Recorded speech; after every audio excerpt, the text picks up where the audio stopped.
close. He's won a Super Bowl Most Valuable Player award and a Heisman Trophy. He was the #1 overall selection of the NFL Draft of 1971.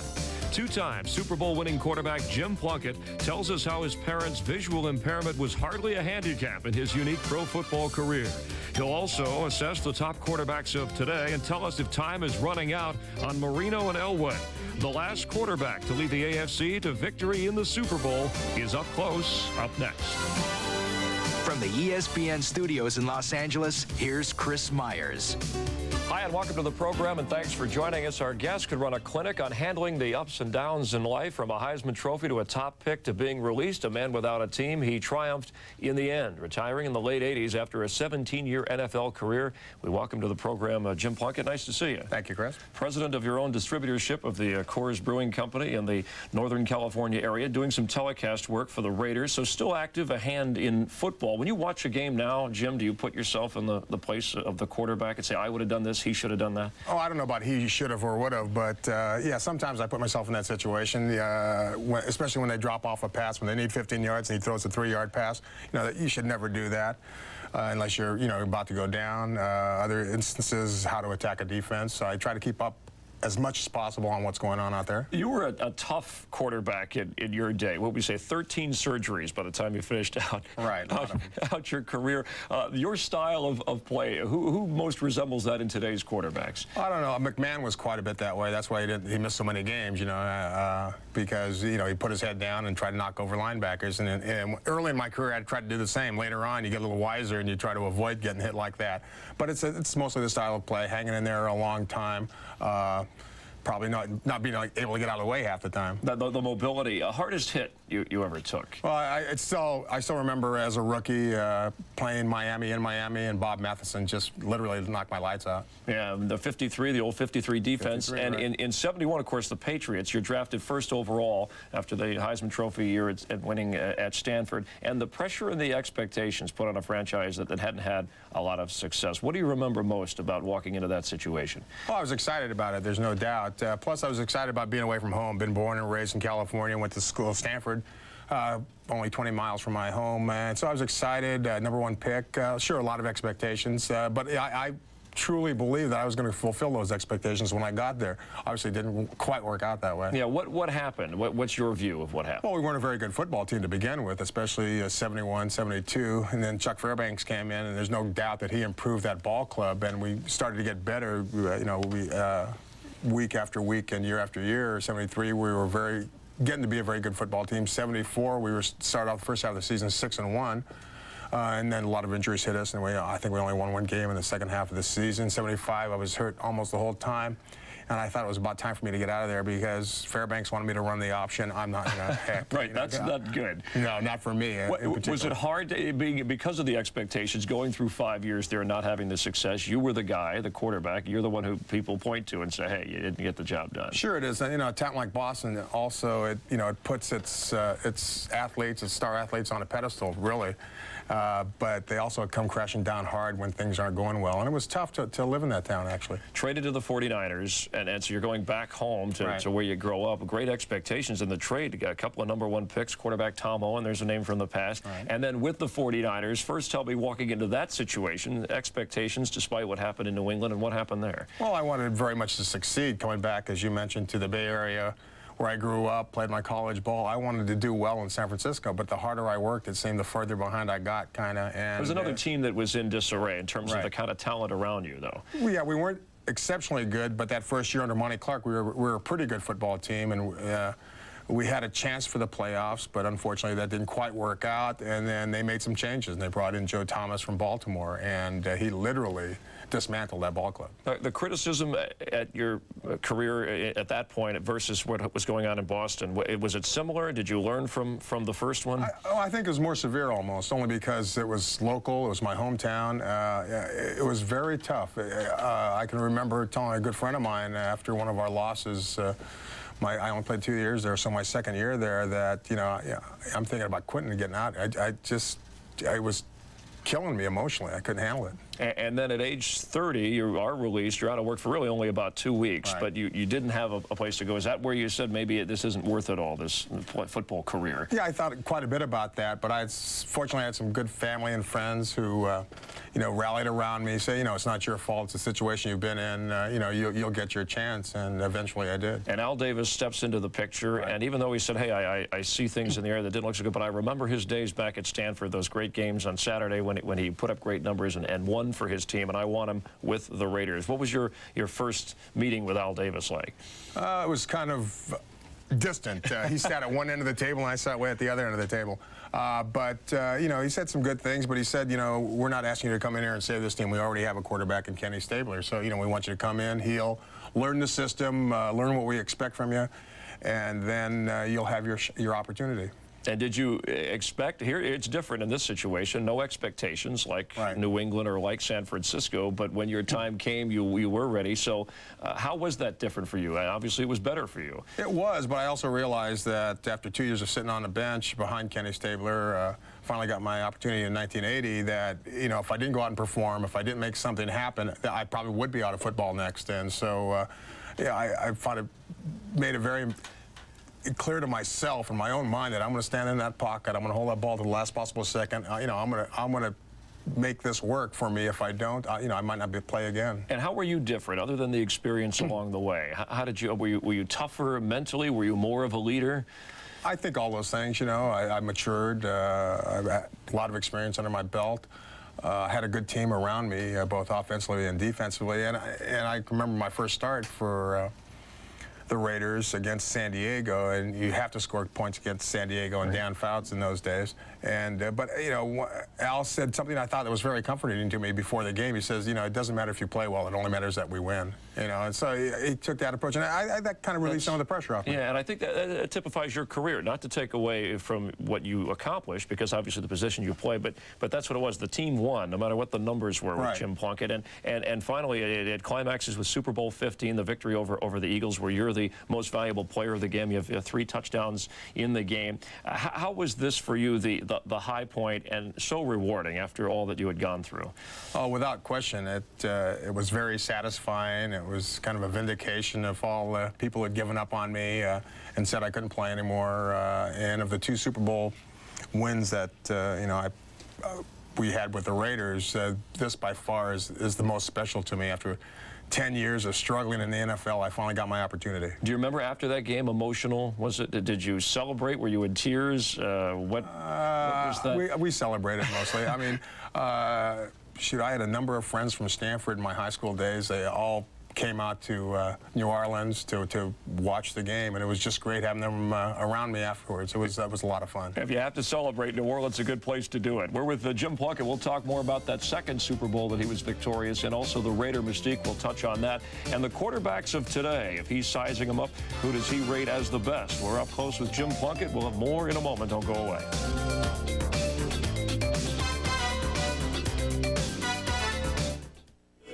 You're a judge at America's most prestigious beer competition. You can't see anything. Can't see the labels.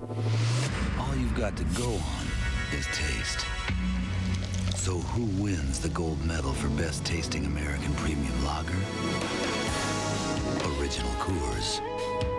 Close your eyes and taste the one that won for taste. Original Coors. So I'm at Taco Bell, and guess who walks through the door? Lady Luck. Lady Luck, Have a large Pepsi. come talk to me. Well, you heard the lady. Order a medium or large drink and play the Ropa Jeep Wrangler game. You could win one of 100 Jeep Wranglers. Sweet. We're giving away not 1, not 10, but 100 Jeep Wranglers. Plus, you could win $250,000 in cash or one of millions of food and cash prizes. Didn't see something? Play Ropa Jeep Wrangler, only at Taco Bell. You play basketball in New York, you gotta deal with pressure, you gotta eat pizza. So, Kim, what do you want, cheese? Mushrooms? Green peppers? Okay, you're rebounding now. What's gonna help you jump higher? Olives? 2 veggie specials. That's $3. Great, thanks, Pop. Come on, Kim. Can we get some extra napkins? I think after playing 4 years in Italy, she'd know how to eat a slice of pizza. Hi, Tiger. GNC and other health food stores. Welcome back. We're up close with Jim Plunkett, veteran quarterback, 17 years in the NFL. People do. They think of you as a Raider. That's what they remember. We talked a little bit about Al Davis. The Raider mystique, you were with other teams and then you step into that and were successful. You're still around the team today from a broadcast sense. It's not there. The team, has been in the playoffs 3 times in the last 11 years. What's missing? I'm not sure what's missing. You look at the roster year after year, they're a pretty darn good football team, especially in some of those years. They were very, very good. And I don't know exactly what's missing. A lot of people and players feel that the move to L.A. kind of proved their downfall. I'm not so sure that we were pretty darn good when we first got there. But then they say that's a lot of the carryover from the Oakland team. Which may be true, but something is missing, and I'm not sure. I don't know if it's toughness, if it's discipline, whatever. Somehow, some way, they find a way of losing the game instead of winning it. Yeah, how would you describe those days when the Raider mystique was at its best and when you were a part of it? See, it was a different time in society, so maybe you could be a little bit more reckless or outgoing, but that was the kind of, you feared the Raiders even before the game, and now it seems like that is not the case. Well, I know when I first got there, this was a group of guys who raised a lot of hell during the week. I guarantee you. I don't know how they ever won on Sundays sometimes, but there are a lot of great players. You don't seem like that personality, like a hellraiser. You did my share, and I can remember the first time I ever went to training camp, one of the coaches came up to me and he says, Jim, meet me at 11:30 at a place called the Music Box. This is after curfew. A coach is telling me to go meet him there afterwards. So you know what kind of atmosphere it was. They're kind of hang loose, but they played on Sunday. Yeah, did you? Yes, of course. Okay. Shoot, coach told me to go there. I'm going to be there. You were doing a little research. That's right.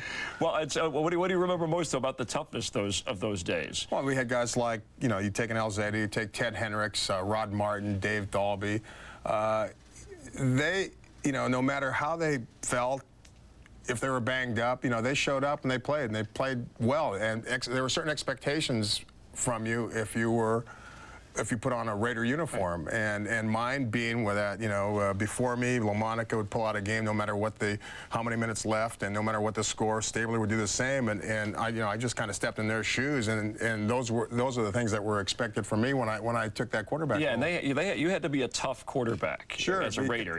They were very good teams, but you had to hold on to the ball so darn long. And even if you got it off, you're taking a lick left and right. And plus, you had to be strong. There's so many strong personalities. I get in the huddle, and you got Gene Upshaw and Art Shell on the left, both Hall of Famers, and I'm in there trying to, I'm the quarterback. They're supposed to do what I say, and, I call a play, and they look over to Art and Uppy to see if it was okay. But things, since you left, really they had problems. Hostetler stepped in, Jeff George is the man up. But guys like Jay Schrader, Marinovich, Mark Wilson, different experiments that guys just didn't fit the Raider mold at quarterback. I'm not exactly sure why. Jay Schrader, mostly because of their inconsistency. But you do take a licking in that system. It's just you hold on to the ball a long time. Even though you get it off, you do get whacked, and it's just a hard system to stay healthy in. Yeah, and the Raiders, we talked about their lack of success in the playoffs. The AFC, as a matter of fact, you being the last quarterback to lead an AFC team to a victory in the Super Bowl with the Raiders in Super Bowl 18, and the memory of that game and that experience, is there that big a drop-off between the AFC and the NFC as you look back over the years? I think only in the respect of the defenses more so than the offenses. The NFC has a big, strong defensive line, linebackers, you name it. AFC was going for the quickness, the smaller type of player, and I think the AFC is trying to go in that direction more and more and build up bigger, stronger defenses. They've been getting blown out. Is there an AFC team that comes close to that, or might? Well, the Raiders are getting that way. Obviously, Denver has bulked up quite a bit under Shanahan. San Diego, yeah, they are going in that direction. Buffalo's always been pretty big, but obviously their success has been nil in the Super Bowl. And the quarterbacks of today, guys like Dan Marino and John Elway, who've been to the big game but haven't won the Super Bowl, time running out on them. Do you think that they have a realistic chance of getting a ring before their careers wrap up? Very slim.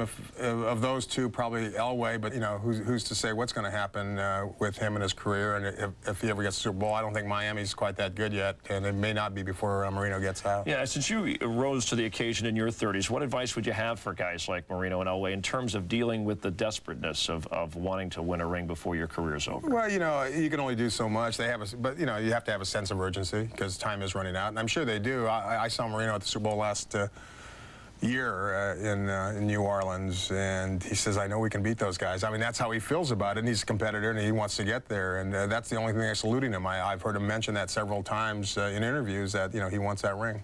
And the best quarterback, when you were growing up, you weren't necessarily a fan of a team, although growing up in the Bay Area, but more a fan of quarterbacks like Johnny Unitas and Bart Starr. Yeah, they were guys I looked up to. I felt that if I can combine both their talents somehow, that I could be a fairly decent quarterback when I grew up. Did you emulate them? Is that the kind of...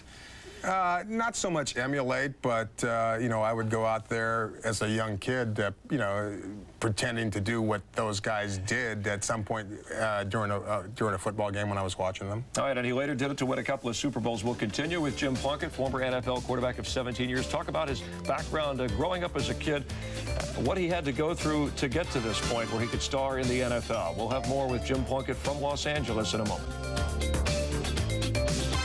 Music Express, voted #1 by the National Limousine Association, has offices in Los Angeles and on the East Coast. Music Express can handle your corporate needs anywhere in the U.S. and worldwide. And guests of Up Close stay at the Beverly Prescott, L.A.'s premier boutique hotel. Call your travel agent to make reservations at the Beverly Prescott, a Kimpton hotel. World Auto Center brings you the Reedman Experience. The experience you get when you buy a new car or truck at Reedman World Auto Center. An exciting, enjoyable way to buy a new car. An incredible choice of vehicles at Reedman's 150-acre car and truck center. And Reedman's unparalleled customer service. Why have over 1 million customers made Reedman their dealer of choice? See for yourself at Reedman World Auto Center in Langhorne, Pennsylvania. Reedman, it's an experience you won't soon forget. Most boys' departments offer a limited selection of boy suits. The Clothing Center has more than 1,000 boy suits in stock. In fact, we have the largest boys' department in the state. Mothers love us. Famous label, boy suits, and sizes to fit any young man. And our own tailors will make sure that your son looks great on that special day. From shirts and ties to socks and shoes. We even have tuxedos for boys. The Clothing Center isn't just a great men's store. It's a great boys' store, too. Sunday night, Chipper Jones is ready to call this his team, and the Braves are ready to follow him into October. But first, they roll into Fenway to take on the Sox. Braves-Red Sox, the Sunday night baseball game of the week, Sunday at 8 on ESPN. Later on SportsCenter, the Lions may be without a large roar on Sunday. Yevgeny Kafelnikov is caught between the moon and New York City, and Reggie Harris finds out that 4 is better than 5. Join us at 6:30 Eastern.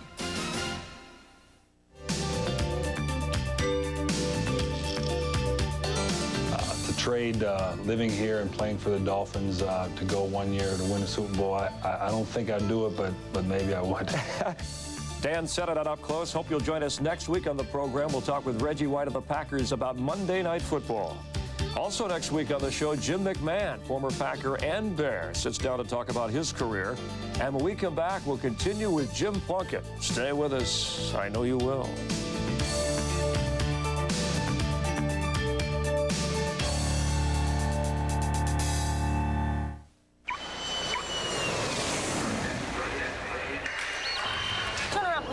Okay. Do you have anything in your pockets? Turn around one more time, please. Hey, but you took my keys. Put your hands That guy's got my keys. Sir, put your arms together. I'm sorry. Okay. You're all right.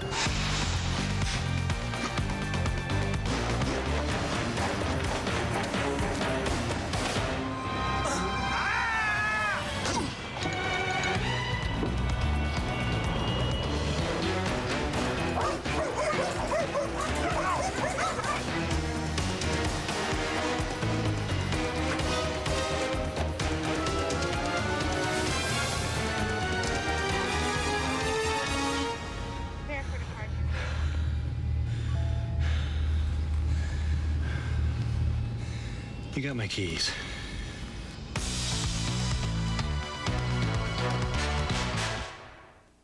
Since 1851, the Bristol University School of Football has been an intellectual haven for asking questions and seeking answers. a place which challenges and enlightens young minds in the academic pursuit of football. Led by Dean Berman, the faculty prepares students to meet the challenges of the 21st century and beyond. Here at Bristol University, we seek veritas, or the truth. The Bristol University School of Football. To know is to understand. In high school, he was a three-sport star, despite often being picked last in his neighborhood pickup games prior to being in high school. Jim Plunkett's childhood unique in that he was raised by parents who were without sight. His father, born legally blind, his mother lost her eyesight at age 20 due to scarlet fever. We are up close with Jim Plunkett. Your mother's still with us at the age of 84 and doing well, your father passing away. How difficult was it growing up under that environment? It wasn't difficult at all. It's just like any other normal upbringing. At that time, but as you look back, or as I look back on how they did that, bringing us up, it's totally amazing to me. Between my wife and I, we have 4 good eyes. We have 2 children. It's tough enough. Keeping an eye on them. They did to say the least. But they did a miraculous job. They were just terrific. And you had 2 sisters. So you didn't realize growing up that it was any different than until what? You reached a certain age and saw other households in terms of, did you have to be more active to help your parents out in and around the house? Oh, yeah, certainly. We had to do a lot more chores and a lot of things around the house. But, same as any other kid, maybe a little bit more. And you had to make sure things weren't in the way so my mother wouldn't trip or anything. But and sometimes we didn't, obviously. But, and she'd let you. But your mother was very active. She cooked. Cooked, ironed, sewed. She did a little bit of everything. She's quite an amazing woman. Yeah. And did that make you stronger, tougher in terms of having to deal with the things that you dealt with later in life? I think so. If they can go through their life, with that kind of, handicap, so to speak, there's nothing too tough to do then. How did they meet? A picture of your mom? It's kind of funny. We always used to get them. They met at a school for the blind when they were getting instruction on how to handle their visual impairness, and we kind of kidded them that what did you do, bump into each other in the hall or something. So you could even have a sense of humor about that. Bet. Well, often it's said that people, when you lose one sense, your senses are stronger in other areas. Right, and my mother's was great. When I was a kid, a lot of my friends didn't know my mother was blind, and she'd be sitting on the porch enjoying the outdoors, and my friends and I'd be walking by, and I'd say, "Hi, Mom," and she'd look up and wave, and the whole bit. And until they finally met her, they didn't know she couldn't see. And obviously, they never got to see you play. Saw her in the NFL. They listened to games, I'm sure. Did you describe? Did you tell them things about how you were performing? Yeah, at times, But my mother was great. She'd watch TV, and that's what she calls it, watching TV when I was playing. And she went to the Rose Bowl and took a radio, and when I got sacked, she couldn't stand it, so she'd put the radio down and not listen. But a funny thing happened. I called her literally every night from New Orleans in that first Super Bowl, and she actually told me not to throw an interception in the game. Oh, right.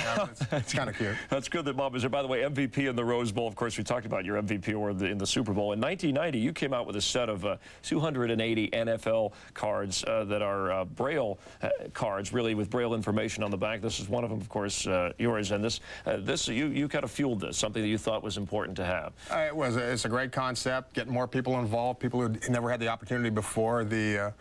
The front of the card is raised so you can actually feel the player, and then the back is in Braille so people can read it who can't see. And they did a great job and got no money for it, but they donated money to one of my charities, which is Peninsula Center for the Blind in the Bay Area. Are those cards available now? Do they have? I'm not so sure how they're doing right now. That is something I'm sure that they still should have. Yeah, it would be nice if they did, but it's all, it's about money and making money and things like that, and I'm not sure if they're out now or not. All right, we'll continue with Jim Plunkett. We'll be back to wrap things up, talk about the best quarterback of today and how he thinks Jeff George will do with the Raiders. We're talking with former Raider quarterback, the big game quarterback, Jim Plunkett. We'll have more in a moment. Don't go away.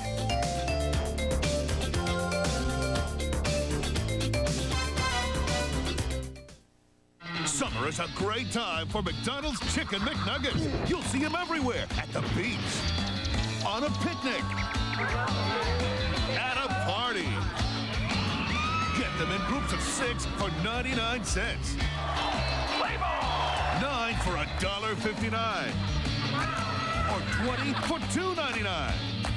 So hurry on down and get in on this summertime McNugget deal. Only at my McDonald's. Watch. Varsity football player approaching, looking for the perfect shoe to work out in. Nike Air backfield and the warm-up suit. Cross-country runner just outside, looking for a shoe to help him let her. Adidas Oswego with shirt and shorts. Giddy up. This just in. Basketball player still 2 weeks away. Thinking about a state championship? Gonna want a shoe that'll take him all the way. Reebok New Hawk. Our people at Foot Locker are so good at getting you into exactly the right shoes, it's uncanny. What is it now? You're on my foot. Get it right at Foot Locker, where it all begins. ESPN's ride-along program takes you back to Darlington. Jeff Gordon's dominated the winner's circle, but can he shake hard driving, late charging Mark Martin in the points race? Come along for the ride. The Mountain Dew Southern 500, Sunday at 1 on ESPN. In our remaining minutes with Jim Plunkett, former NFL quarterback who was also the MVP in the Rose Bowl when Stanford defeated Ohio State in the 70-71 season. You know, being an MVP in the Super Bowl, which we talked about, the big games, you rose to the occasion. To what do you attribute that talent most? Oh, yeah, I have no idea, but yeah, it's a lot of people are that way. They get to a big game or a big event and they excel, and you know that's what I like to think I did in those situations. Actually, my college coach John Rawlson mentioned that sometimes I had trouble in the games that we were supposed to win big because I wasn't focused, I wasn't concentrating enough because we were expected to beat them. We also had success in high school when games were on the line. Won 2 championships my last 2 years in high school. Quarterbacks today, who has that? You talk about John Elway and Dan Marino with fourth quarter comebacks, but the big game skills, a guy like Steve Young, Troy Aikman, they have the rings. We saw Brett Favre finally break through. If you were rating the quarterbacks of today, want to give us your top? It would have to be Favre right now. Really? He's on top of his game. He can dominate a game from beginning to end. Elway's still that way when he stays healthy. Another guy is probably Aikman when he's on. They're such a good team. And Steve Young, he's got a lot of ability. Brunell's turning into a great player. Yeah, what should Favre know about having been to the top, winning a Super Bowl, and then trying to get back there and win it again? It's the hardest thing because a lot of your offseason after the Super Bowl, you're going to victory parties and you're in demand left and right, and all of a sudden you can't concentrate. You have less practice time than anybody else. And it's hard getting back on track again after winning one. Jeff George, a fresh start with the Raiders and running out of opportunities in his career. We had him on the program and talked about that. You were talking about hanging in the pocket. That's part of Raider football, that vertical game. He comes from the run and shoot. What kind of transition will he have to make here? Well, he looked a little uncomfortable in the preseason, trying to stay in the pocket as long as the Raiders want him to. He looked like he wanted to take off a little too soon. He's just going to have to be a little bit more patient. He's got a tremendous arm. He should be a big help to the Raiders. And he's although he hasn't had the success that, say, Elway or Marino has had, he's certainly got the ability. Are the Raiders a playoff team? Yes, they are. And Joe Bugel steps into a situation, although he's been there, now he's the head coach. What kind of a difference will we see? He's a terrific person to begin with. He's the kind of guy you want to succeed because of the type of person he is. They're going to be aggressive. They're going to run the ball better. I firmly believe that. That's his resolve.